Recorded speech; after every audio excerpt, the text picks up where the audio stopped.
The Eastern Conference has been full of letdowns this season, and the Indiana Pacers are right at the top of the list. After shocking everyone last year by making the Eastern Conference Finals and nearly knocking off the Celtics, expectations were sky high.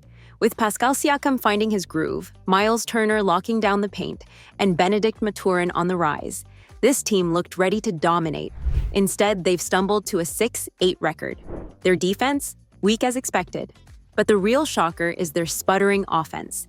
At the heart of the mess, Tyrese Haliburton. The star who once carried their hopes is now the biggest question mark. Last season, Tyrese Haliburton seemed unstoppable. He was the face of the Indiana Pacers' resurgence, a breakout star who electrified fans with his dazzling playmaking and scoring. From hitting clutch shots in the regular season to leading the Pacers on a deep playoff run, Haliburton earned his max contract and the title of one of the league's brightest young stars. But this season, the story has taken a shocking turn. Through the first quarter of the season, Haliburton's numbers have plummeted.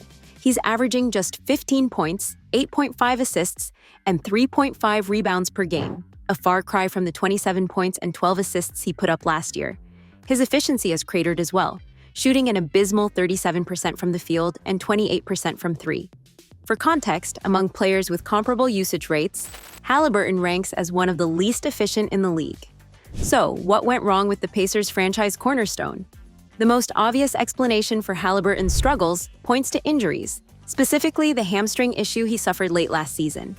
After a red-hot start, Haliburton missed 10 games due to the injury and rushed back to meet the NBA's new 65-game requirement for all NBA eligibility. With over $40 million at stake in his max contract, it's hard to blame him. Before the injury, Haliburton was averaging 24 points, 12 assists, and shooting at elite efficiency, nearly 50% from the field, 40% from three, and 90% from the line.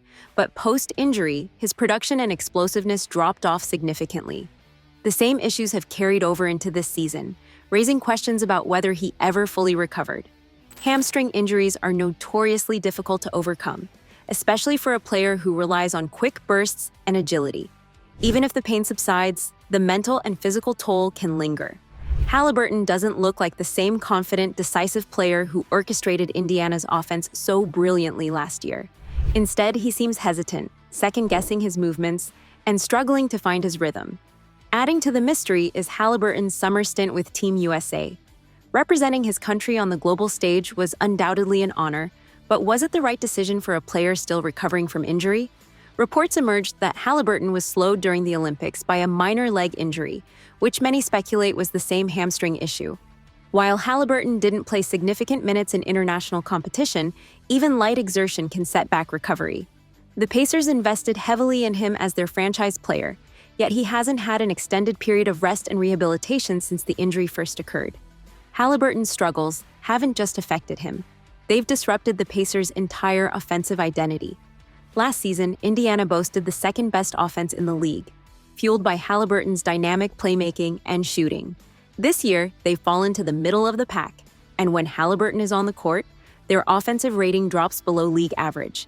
One glaring issue is Haliburton's lack of aggression. Last season, he was fearless, attacking the rim and collapsing defenses to create opportunities for teammates. Now, he's settling for awkward mid-range jumpers and struggling to hit them, converting just 33% of those shots.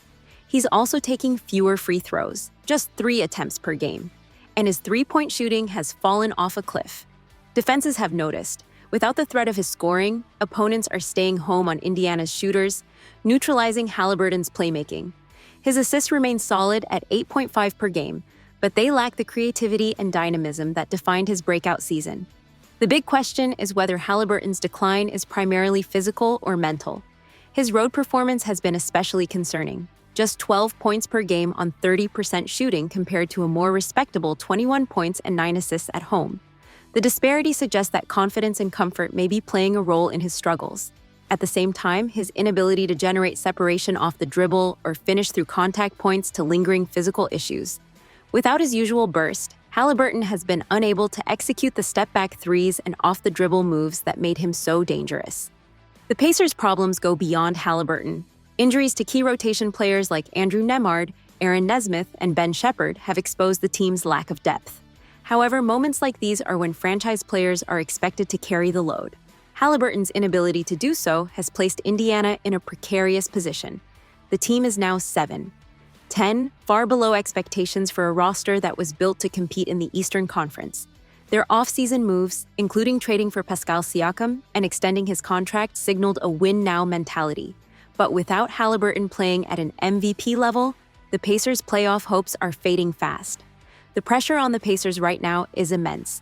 Giving Tyrese Haliburton a max contract was a statement. They're all in on him as the face of their franchise.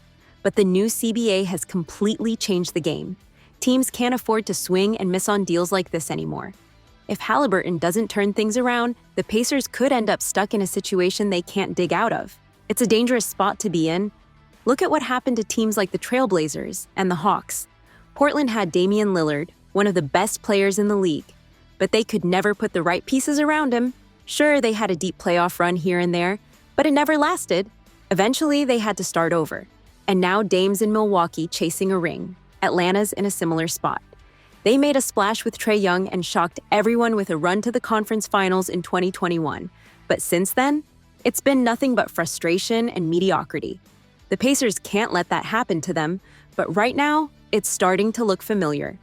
Haliburton hasn't been himself, and Indiana's roster is built entirely around him. They brought in talent like Pascal Siakam and extended their core pieces because they believe they can contend. But if Haliburton keeps struggling, all those moves could blow up in their faces. This isn't just about making the playoffs or even a deep run. It's about what kind of team the Pacers want to be.